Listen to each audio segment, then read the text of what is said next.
مزید بھی آپ کو بتائیں کہ بھارت باہر سے لوگوں کو لا کر مقبوضہ کشمیر میں بسا رہا ہے، جو کہ وفاقی وزیر امور کشمیر، گلگت بلتستان اور سفیران انجینئر امیر مقام نے یوم استحصال کشمیر کے حوالے سے خصوصی پیغام میں کہا کہ پاکستان ہر سال 5 اگست کو کشمیری عوام کے ساتھ اظہار یکجہتی اور بھارت کے اقدامات کی مذمت کے لیے سڑکوں پر نکلتا ہے،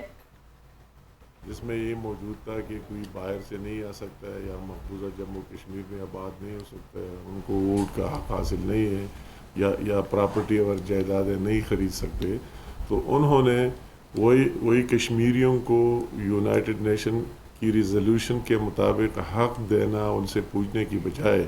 جو پہلے سے ان کو حق حاصل تھا 5 اگست 2019 کو، اس کو بھی ختم کرا دیا گیا اور دونوں آرٹیکل 35 اور 370 کو اپنے آئین سے نکال دیا. اور اس کا مقصد یہ ہے کہ باہر سے نان کشمیریوں کو بقایا انڈیا سے لا کر وہی آباد کرے اور وہی مقبوضہ جموں کشمیر کی وہی ڈیموگرافی چینج کرے. اور اگر پھر ان کو مجبور کر دیا جائے کہ ووٹ کے ذریعے ان سے پوچھا جائے تو یہ مائنارٹی میں رہ جائے اور وہی دوسرے انڈین وہی میجارٹی میں رہ جائے، تو ہم اس کی بھرپور مذمت کرتے